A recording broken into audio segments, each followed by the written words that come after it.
says go live in the corner. Oh my god. Oh my god. I hate technology. What did we just talk about? Luddites and stuff? Well, that was fun. There's 15 minutes of pure gold gone.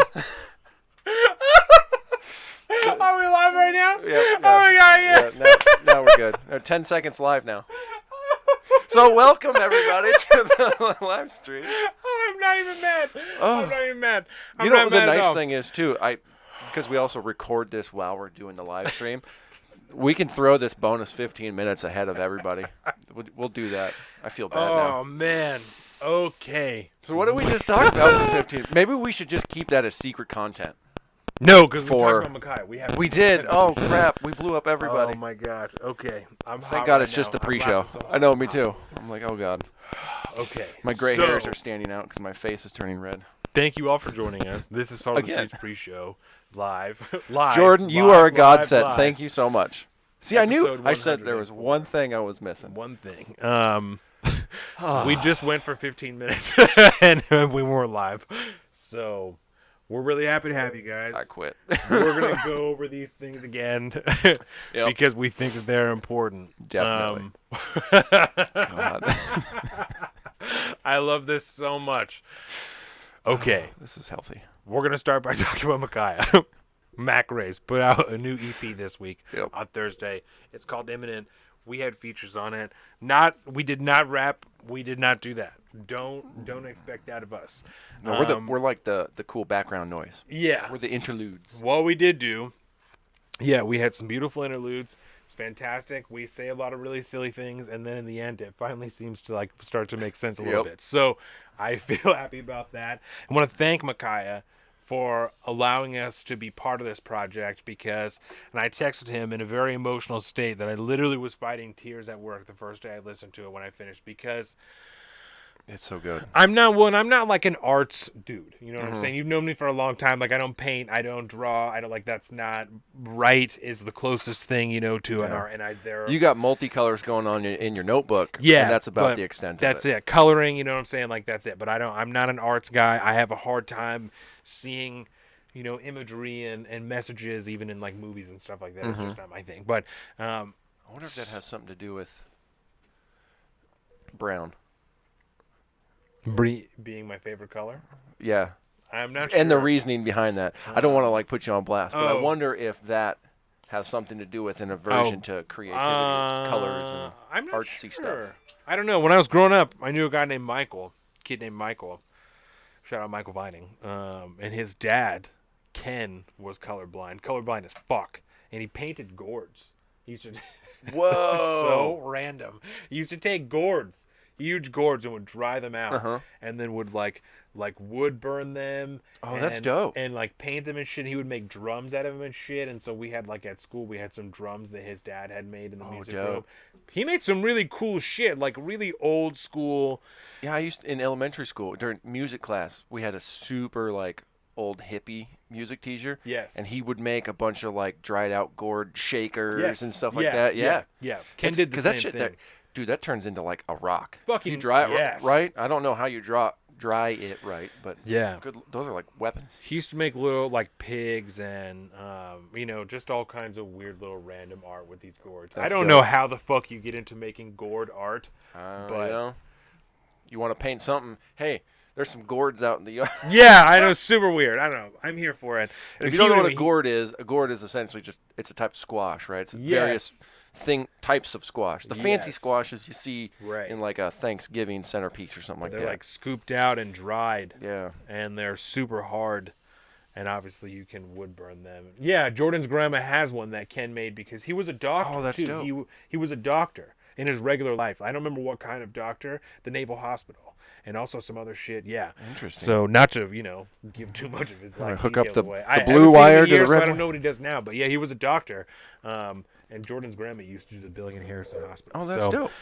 Yeah, so she has this gourd, and I was like, oh, this is I knew a dude that made stuff like this, and she was like, oh, is it Ken Vining? I was like, fuck, yes, that's weird as fuck. Yeah, Yeah, that's really random. So, That's awesome. Anyway, sorry. he was colorblind, and when he would do these things, he would just ask us, like, "Hey, which colors should I use?" That's how we picked. That's cool. Yeah, that was. So, That's cool. yeah, he would start with colors that he could see, and then would move from there to like, "All right, kids, how do I do this?" It was pretty funny. I love it. Yeah. So anyway, back to Mackay. Yeah, so Mackay. So all of these songs, right? There's a progression of I feel, maybe not even a progression. Anyway, right? All these songs I felt identified with in a different aspect of my life, right? So in the first part, both of us even, right? In the first part, especially, talking about being underrated. I feel very strongly about the show. We both feel very strongly about the show. We're 100-something episodes in, 104 episodes in. We've been doing this for 3 years now. This many subscribers, we're committed. Whoop, whoop. We're doing it. We're out here. We feel that this is we're gonna make it. This is what we're gonna do. We're very committed, right? I feel that we're very underrated. I hear that consistently. We hear that consistently. I think that we're doing the right thing. After that, Family Matters, right? Yep. This is the one where I really started to, like I said, I'm like, I want to get him out on the range. I want to put him in a fucking plate carrier. I want to get the AR on him. I want to see him blasting and have this in the background. I got into firearms because I wanted to defend my family. Because that's what inspired us to get into firearms, was defending my family. Yep. I had a conversation with Jake last week when we were leaving the shooting range about shooting class, about like having babies and things like that. And I was like, there's something that changes in like a dude, I was like, I loved Jordan. I loved her before we had a kid, and I would have done anything for her. I was like, now I have a baby. I was like, I would literally commit murder for my son. And he like kind of laughed, and I was like, it is funny. I was like, but it's also like extremely serious that like I would murder someone for my son. And that's been history has proven that it's a time-tested philosophy that continues to hold true to today. And so I felt very strongly about that, and I think that Mackay just became a dad in the last year, so I'm like, this. And you can feel it. You can feel it. You know what I'm saying? Like, it was like, this makes sense to me. And then in the end, the last song, right, or the last song, we are talking about. There is another song after that, or before that, No Time, and then this last song, right? Oh, the Places. It's the one that, like, obviously we like the most. Instantly became one of my favorite songs. That is just limitless potential. Having a son, right? Like Mackay, he doesn't have a son, he has a daughter, but having a child, right? And that's why in our interludes I kept talking about kids, right? Because that's what I'm thinking about. Is first of all, it's a children's book, but also what are the best ways to convey this to your child and not to have them feel let down when they get on. You know what I'm saying? So I couldn't be a bigger fan of this project, and I feel blessed beyond blessed to have been a part of it, and I thank Mackay. So that's it. That's it all. That's all that I personally have to say about that. I dig it.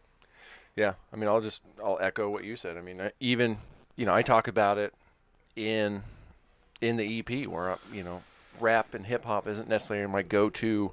Right. R&B maybe we could talk about. That might be a little different. I got into some of that pretty heavy back in the early 2000s, but it's just not usually my jam.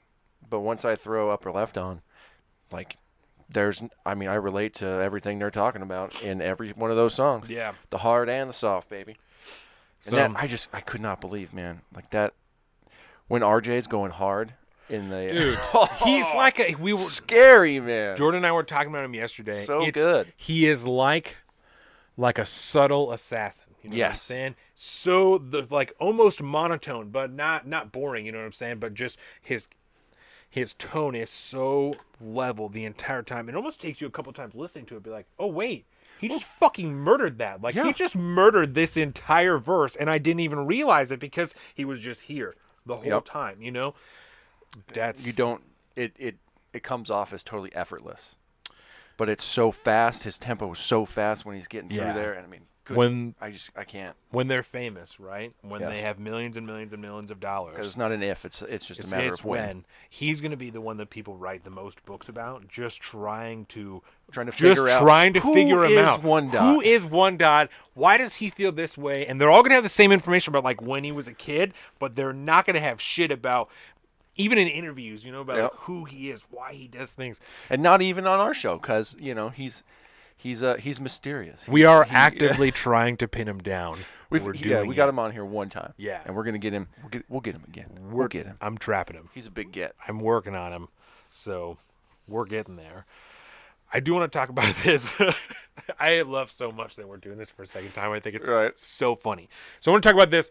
HR 8? About it. Yes. No. Oh, yeah. Prior to that, it's the Washington State one because it. Yes. I believe it did have a number, but it doesn't matter now. It didn't make it out of committee. It is the magazine capacity bill for Washington. Excuse me. After the big public hearings they had on the internet, of course, they even increased it from 10 to 17 because there were so many people that was like, this literally doesn't make any sense because the most popular handguns in the world come with about 17 rounds. Doesn't make any sense. So anyway, didn't even make it to the floor, out of committee. Beautiful. But, and this is definitely like a two-way shield thing.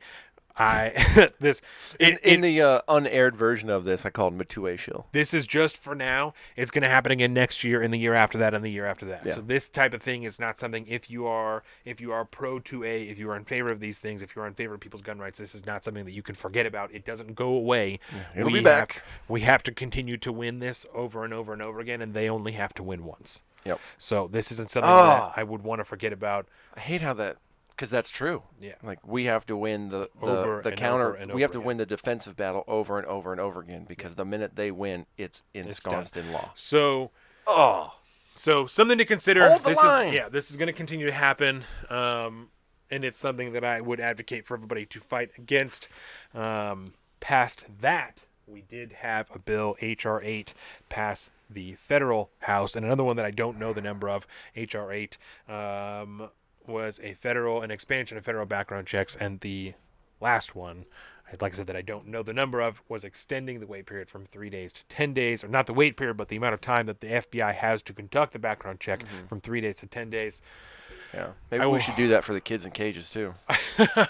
I will talk about this in a condensed tone, that the logical idea that hindering or lengthening the amount of time that it takes me, a law-abiding citizen, to acquire a firearm logically doesn't make any sense, that it would lower gun violence. The amount of gun violence that is perpetrated with legally purchased and owned firearms is extremely small, especially that in comparison to what is perpetrated with illegal firearms, those that don't belong to them, any number of things. Yeah. And that's already pulling out of the suicidality numbers too. Yeah, over half of the gun violence that's perpetrated in the United States every year is actually suicide, which again doesn't take away from how horrible it is to lose life. Yeah. But it is not homicidal or man-on-man violence. It's suicide, which is an important part of the discussion. Yeah. Neither here nor there. Again, this is not going to do it. In the world of legislation that could potentially begin to curb gun violence in America, making it take longer for me to buy a gun is not going to do it. This isn't the one. No. So this isn't where I think the discussion should start. I don't think this is a good way to unity. I don't think this is a pathway there. I don't think... No. The unfortunate part of this is that there were 8 Republican senators that voted for H.R. 8. So we don't even have people who traditionally are in favor of Second Amendment rights or in defense of Second Amendment rights coming to vote for something that infringes on them without providing any feasible possible or feasible positive outcome afterwards. So it's not something that I'd like to see. It's rather discouraging to see members of a GOP. And my biggest fear, unfortunately, is that this could potentially criminalize people that we know, people that we know, that are becoming less and less tolerant of gun laws that they would consider to be overreaching. And there are many law-abiding citizens that when they start to get pushed too far will just stop complying with things like that. Yes. And so my biggest concern would be that there are people who in all other aspects are completely law-abiding but are so sick of this nonsensical bullshit that they begin to go outside of the system for things and are then breaking laws that really shouldn't exist in the first place, you know? And it's coming from a base of people that aren't taken advantage of their Second Amendment right. Yeah. And due to the fact that they're not, it's not relatable to them, they can't ever imagine needing to take advantage of that right.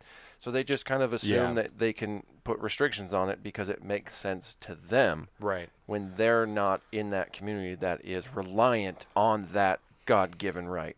And so what I said was kind of like very roundabout and word soupy, so let me just provide an example to make it a little bit easier, right? An example of what I was talking about would be a completely law-abiding citizen who wants to buy a suppressor, right? Mm-hmm. For whatever reason, people hunt with them. There's all kinds of shit that people do. Well, I guess not in America, but anyway, there's all kinds of shit that you do with a suppressor, right? That is not illegal. It's not nefarious. Yep. There's many pleasant things. If you buy a 22 suppressor, put it on your pistol, you can shoot a 22 most of the time without ear protection anyway, but especially with a suppressor on it, you could be in your backyard in a legally sized open area with protection in the background to stop all the bullets, and you could be plinking in your backyard totally safe and not have to worry about bothering your neighbors, bothering yourself, bothering your dog, bothering anybody, right? When you have somebody who wants something like that, and instead of being able to go to the store, fill out the paperwork, do the background check, it takes them over a year to get something like that. When that happens over and over and over again, and it starts to happen with more items, and it takes longer and longer, people like that eventually will start to just buy shit from people off the street, from people that they know that have suppressors because they don't want to wait 2 years. I'm not going to commit a crime with it. I don't want to do anything else with it. I want to use it. I live in America. I want a suppressor. I want to do this. I want to be able to shoot in my backyard, which I'm illegally allowed to do because I meet all the rules. But I'm just not trying to piss off my neighbors, so I want to get a suppressor so I can continue to target practice and not piss off my neighbors. And that might be a good reason to do it. That's the type of shit that really concerns me, is that, and I'm not like, you're going to push someone into a new fucking killdozer, like I'm not saying that you're going to, if anybody doesn't know killdozer, look up killdozer. I'm not saying anything like that. Have safe search on? Just saying do it through DuckDuckGo though. But I'm just saying that, people are going to get sick of shit eventually, and I'm not threatening violence. I'm not saying there's going to be violence, but there's going to be a bunch of people that skirt the rules because it's not worth the hassle to go through them, you know? Non-violent civil disobedience. And there's no need for stuff like that. That's unnecessary. Yeah. And all you're going to do is just, like you said, you're going to cordon off an entire section of the population and force them underground. Yeah. Just like they do with any type of prohibition on something. Yeah. It's no good. But we haven't learned our lesson yet. Apparently, we just haven't figured. We don't remember Prohibition very well. We don't remember that Prohibition directly led to, like the rise of Al Capone and all those type of things. That's what happens. It's why we have a war on drugs, is because we have a prohibition against things like those. I can all but guarantee. Never mind. I'm not sure exactly how I want to word that. So I'm going to hold on to that. I'm going to come back to it at a later date because just let that marinate. I want to chisel away at that. Okay. So something else that I want to ask you about. Jury selection began for Derek Chauvin this week, right? Yep. And when it first started, there was discussion that because he was charged when this started with second-degree manslaughter and second-degree murder, right? We discussed these things way earlier in the summer when all of this happened. Yep. Later in the week, a third-degree murder charge was reinstated for Derek Chauvin, right? So I will preface this discussion with this so as to cover our own asses from Wokistan. Are you not a lawyer? I am not a lawyer. I am not a lawyer at all, even a little bit. Also, we do not condone, support, or agree with the death of George Floyd. It was a horrible, horrible event that never, ever should have happened. Yep. Derek Chauvin unquestionably took the life of George Floyd. Now that we've said these things, the question between manslaughter and murder is the difference between the two is extremely important. And we discussed these things earlier in the summer, right? And our concern, I don't want to speak for you, but I know that you agree, with a murder charge is that with murder there is the intent that you have to prove existed there, that this person with malice intended to take this person's life, right? There was a difference there between murder and manslaughter, manslaughter being almost accidental. You didn't intend to take this person's life. This person died in an act that you engaged in, right? We had concern when it first happened, when he was first charged and taken into custody. Later on in the year, there was video footage that came out from before Derek Chauvin had his knee on George Floyd's neck. And so it was like 10, 15 minutes of interaction between them that, again, we do not condone, agree with, or support what happened to George Floyd. However, this video footage seems to cut against the narrative of malice in this situation.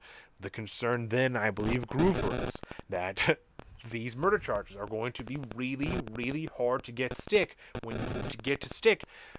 you have to prove the malicious intent that exists there. Mm-hmm. So, yeah, and it where removes. Are you at with this? Where I'm at is essentially kind of the same deal. Once we kind of saw that longer video and saw what was happening before the interaction, when the police interaction first started, essentially, and then the toxicology report with all the fentanyl and the methamphetamines and everything else going on there. I mean, it was, let's just say, George Floyd's life had very, very little time left without some serious emergency medical intervention. And then, I'm not a doctor, I don't know if that could have saved his life. If he would have had an ambulance show up instead of a cop, maybe he'd still be alive. Yeah. I don't know what you can do if you're pumped up with fentanyl and methamphetamines, but no, it completely changed the calculus, because at this point now, like, I almost feel like this is the attention in the trial here is almost misaimed, mistargeted. Because even though Derek Chauvin was the man with his knee on the neck, all it really did was make a bad situation worse and, killed George Floyd quicker than he would have otherwise. Because given the toxicology report, the amount of fentanyl and methamphetamines in his body would have killed him. Certainly, but from what I hear, anyway. But given that he was, I'm going to say, coherent at the time, right? Yeah. We can't say for certain that he would have died because because under that, and just to and play, he was just to play large lawyer, right? man too. Certainly, just to play lawyer, right? Under that same logic, if he had enough in his system to kill him, then why wasn't he dead? Yeah. You know what I'm saying? And I'm not saying that you're wrong, but these are the things that are going to come up, and so. Man, yes, and I'm concerned about the outcome because there's what I'm saying. They've already had to delay it one day during the week because there was threats about the trial. And the jurors are being threatened with their lives, and it's just it's terrible. But who should really be on trial here is essentially the system in policing and law enforcement that allowed something like that to happen, and allowed Derek Chauvin to be in the position that he was. Yeah. And that's, I'm not saying that the policing is systemically racist or anything like that. It's just the reason we have a police brutality problem in America, more or less, is because we have a bad system of policing. It needs refining. We need to kind of reassess it for a modern age, because we're just not where we were in the 50s. Police don't have 6-shooter revolvers that are loaded with 22 rounds or whatever. It's a totally different ballgame these days, a totally different world, and we haven't adjusted that. We've militarized the police force as much as humanly possible, it seems, at this point. None of that is ever a good thing, because the police force exists to keep everybody in line. Do you want a bunch of Gestapo marching around with machine guns and APCs driving around your neighborhood telling you to stay inside and wear 3 masks? No. Shooting pepper balls at you and shit. Yeah. Remember that when they were shooting people standing on their stoops? Yeah. Oh my God. But that's what I think the real problem is here. But because the narrative has been so laser focused on Derek Chauvin murdering George Floyd, there is no outcome. That is going to be good at this point. And then the state of the city. Unless Derek Chauvin is convicted of first-degree murder, something worse than he's already charged with, and is then sentenced to death, I don't see that being enough. No, the city will burn. And that is also obviously an enormous concern that I have, that at the end of this trial, it's not going to be enough, and we are going to see a repeat around the country of what we saw during the summer. And the other was, think it was on Friday or late last week, the city of Minneapolis actually settled with the family of George Floyd for $27 million. And that all in itself, settling with the family in a civil case before the criminal case of the man who you're accusing of murdering him. Bruh. That seems weird. What's the precedent for that? I'd because be interested the cop works for the city. Yeah. And the city is the one. Did the city just essentially? Well, I guess not, because. So I've heard this argument where by the city doing this and settling out of court essentially, or settling the civil case and paying the family $27 million, is essentially an admission of guilt in some kind. And I don't necessarily believe that, because a lot of times the city will just say, we're gonna settle this, we're just gonna pay you a bunch of money and then go away. So it's not necessarily an admission of guilt. You would probably have to read the actual decision, because if the case is against the city, right? Because it's not against Derek Chauvin, and Derek Chauvin's the one that's on trial right now. So if there is difference, if they acknowledge that the city, and its systems and, X, Y, and Z, whatever they're going to say is, what led to the death of George Floyd, that doesn't necessarily in a legal sense apply fault to Derek Chauvin. You know what I'm saying? Yeah. That would then be carried over into his independent trial. So here's an article I got pulled up from CBS News. The Minneapolis City Council approved Friday a $27 million civil settlement with the family of George Floyd over his death in police custody last year. The city council voted 13-0. It's capitalized too. Yes, it is. See, and I hate that. I purposely, when I read an article, I omit those little qualifiers. But the city council voted 13-0 to approve the settlement, which directs $500,000 to be used to benefit the George Floyd Memorial Site at 35th in Chicago, which is now an autonomous zone. I was just going to ask you, that's where the autonomous zone is at, right? Yeah.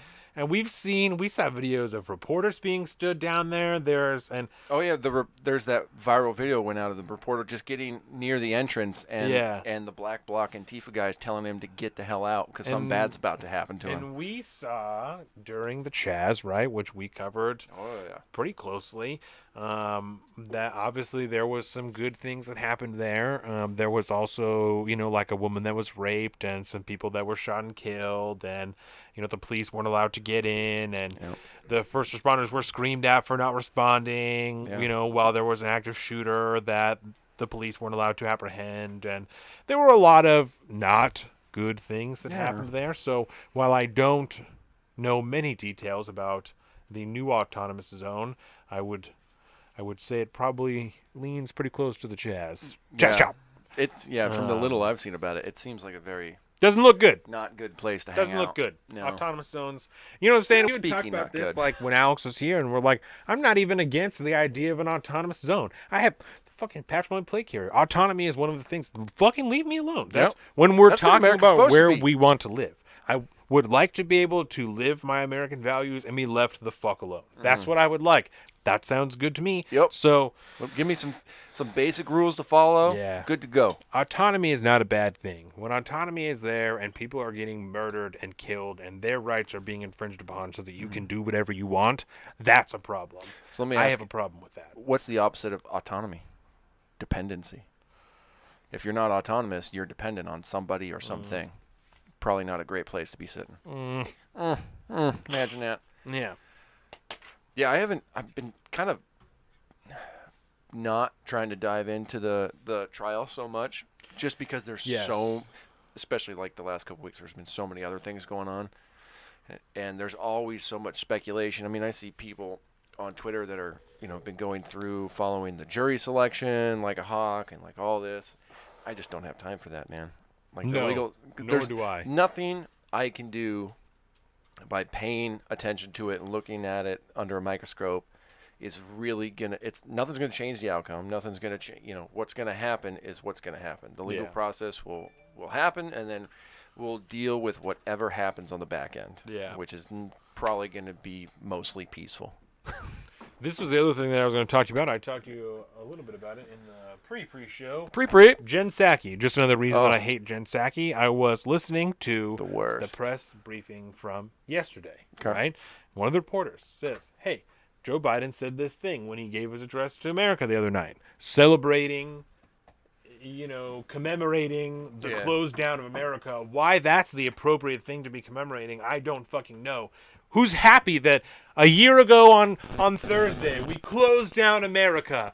So awesome. Because we saved Wasn't the it world. so great? I love it so much. It doesn't make any fucking sense.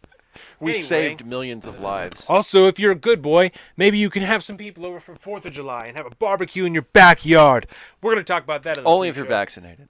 Yeah, only if you're vaccinated. We're going to talk about that in the regular show. We got a grab bag show going on today. Yeah. It's going to be, some immigration talk because there's a crisis at the border. There is Yeah, a crisis yeah. at the border. We're gonna talk 30% about- more of a crisis than there used to be. We're going to talk about the stimulus bill. We're going to talk about some good things. So, Oh, yeah. as she's being asked about this, right? This reporter says, Jen Psaki, last night, Joe Biden says there are more people that have died. He even read the number. He's like, I even have it on the back of my program, and read it, right? I'm prepared. Are you?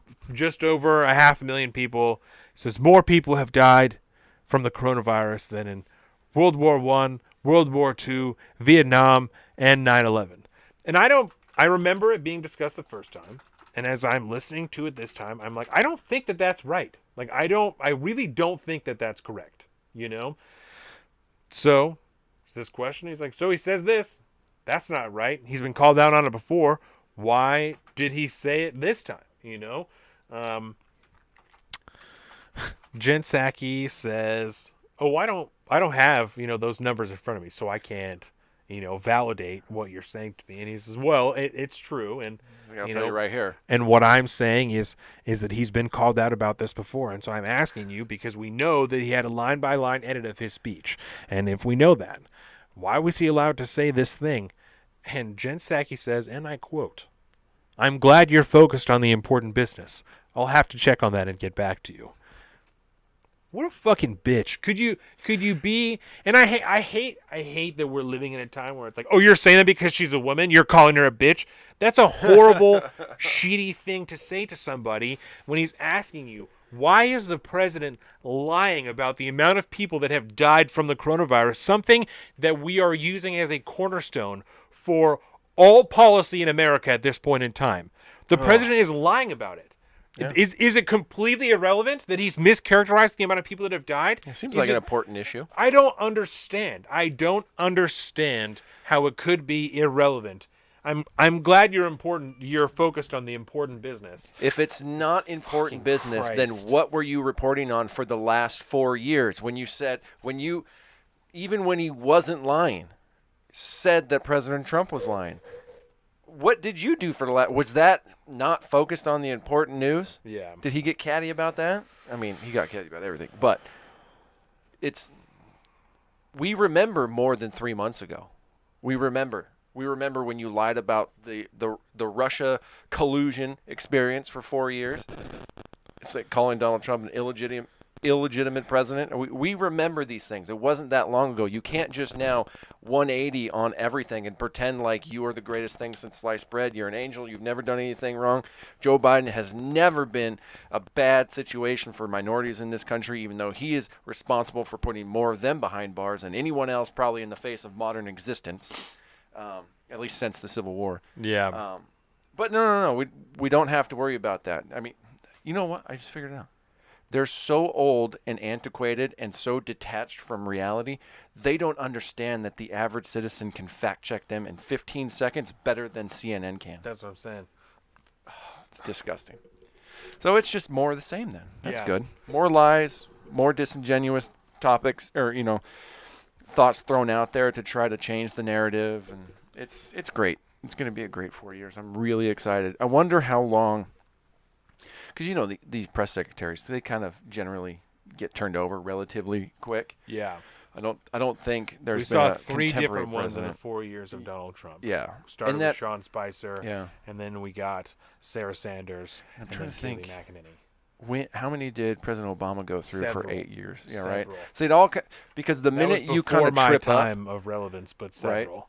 and that's why I got to go back and look because I'm pretty sure it's not new, but I want to know how long Jen Psaki's got Yeah. before she makes a mistake bad enough optically to get her thrown to the wayside. She's already terrible.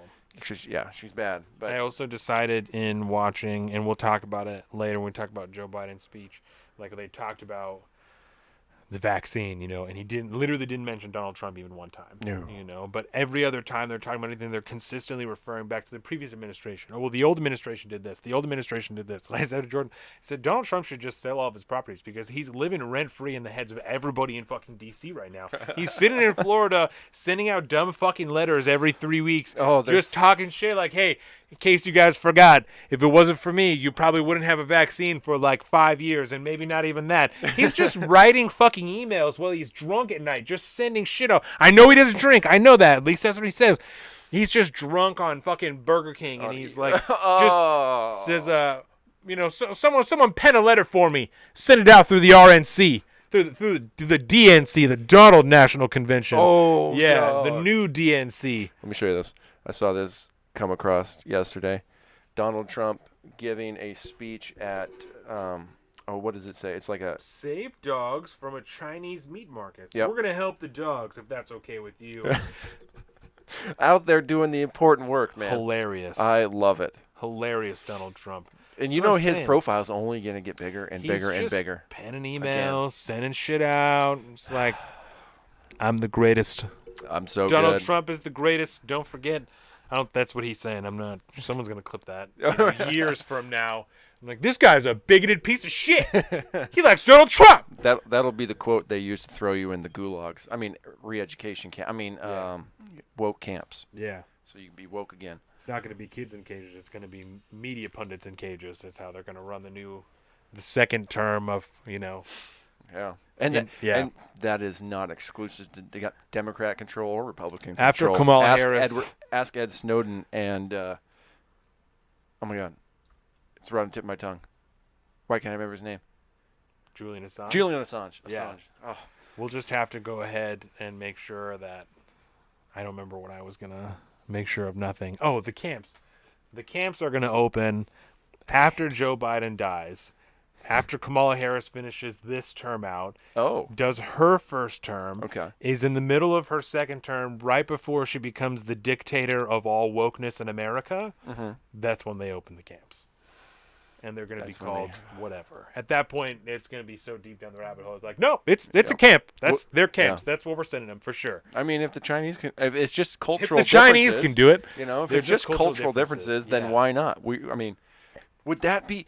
She'll just start to identify as Chinese, right? At that point, it will have gone so far. She can identify as Chinese, appropriate their culture to open camps in America. I was going to say we can't. It's not even a problem because it's just cultural differences. Yeah. But I guess if concentration camps and labor camps like that and all that, if that more or less originated in like the Soviet Union, essentially, she might have to identify then technically, culture, where it's not really culturally appropriating it because they're, they have a phenotype closer to something to consider, Kamala.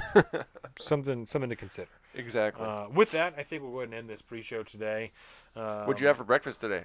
I never asked you that. Oh, this morning we had sausages and English muffin, Ooh. And then I had a kale shake.